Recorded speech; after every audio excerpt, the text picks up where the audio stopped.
Wednesday. That's the day that it is. 45-minute circuit, we're talking anterior and posterior chain. So as we go through this, recognize certain moves. We're going to be stabilizing with the front main muscle movers and then with the back main muscle movers. So try and think about that as you're doing each move. The first one that we're going to start out with is a ring push-up to pike.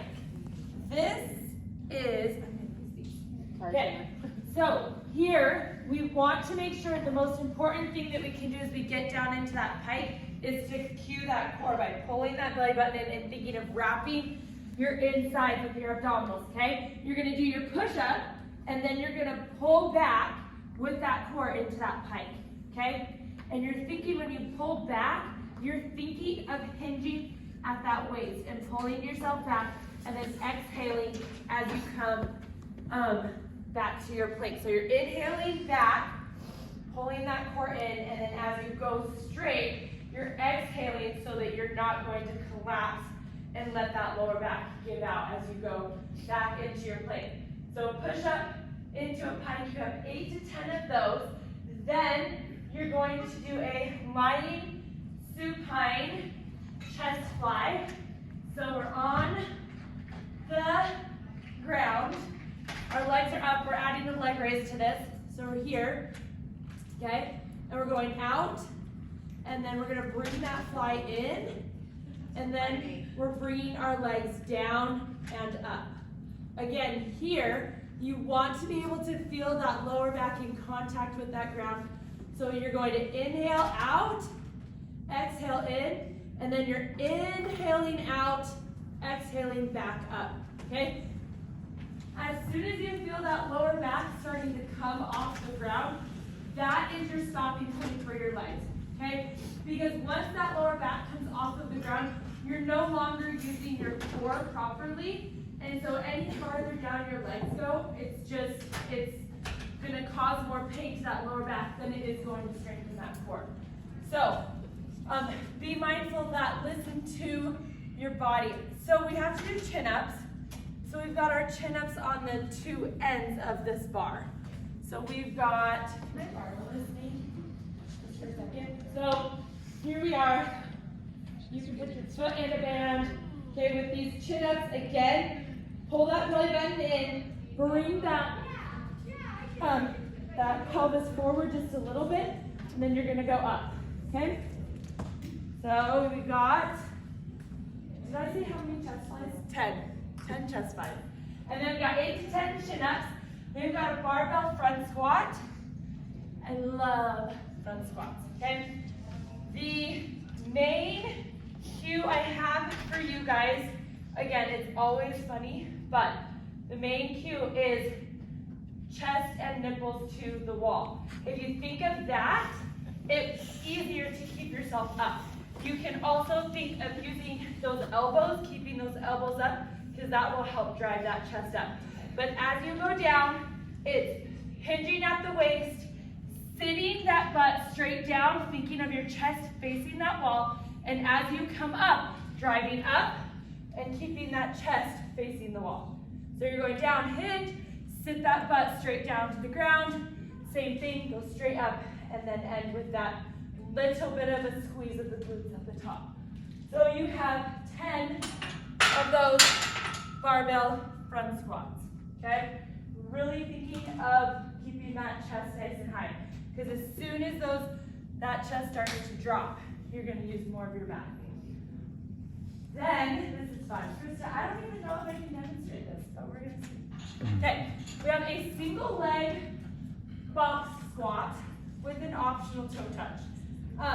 Most people at 5, it looks like we're doing the toe touch. So we're here.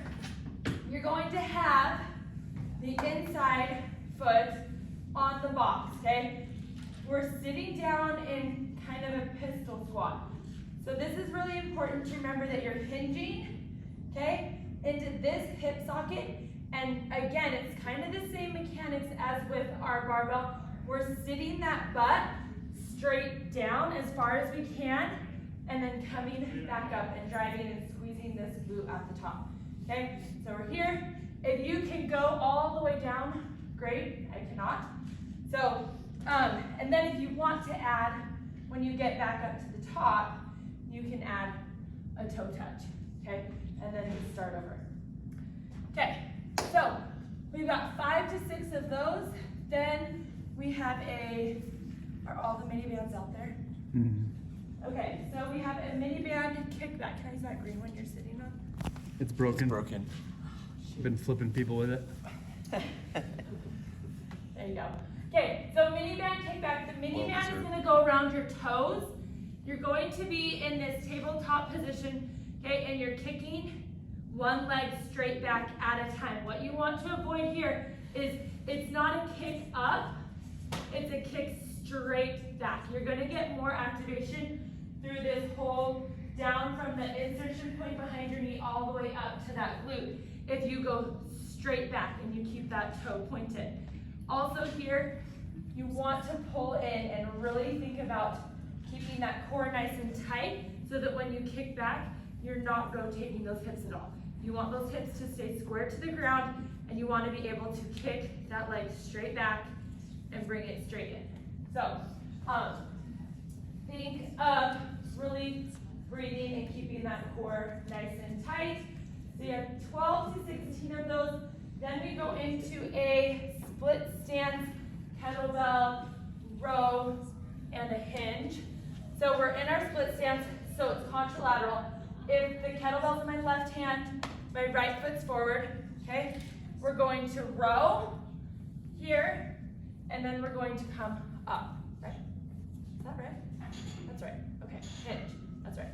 Okay, so we've got our row here, and then our hinge straight up. When we're rowing, again, keep our hips nice and stable. So we're gonna exhale on the row, stand up, okay, inhale, down, exhale, inhale up, okay? So you have 8 to 10 of those. Then we have our awesome, we love reverse planks. We have a reverse plank with a plate tricep extension. So with this reverse plank, okay, you're going to have your feet out as far as you can with your lower back still nice and soft so that your core is doing most of the work, and you're going to use this plate and do your tricep extensions, okay? So here, your elbows, you don't want to be straight up and bring that plate right overhead. Bring it a little bit past your head and then take that plate down and up, and you'll get even more activation through those triceps. So here, you're holding. If at any point you feel like your back is just starting to kind of tense up, walk your feet in just a little bit until you find that nice sweet spot of your back is nice and relaxed and you can feel it through your hamstring and your glutes and your core is nice and tight, okay? You have 15 to 20 of those tricep extensions while you're holding that plank, and then a street run. We just do that over and over again.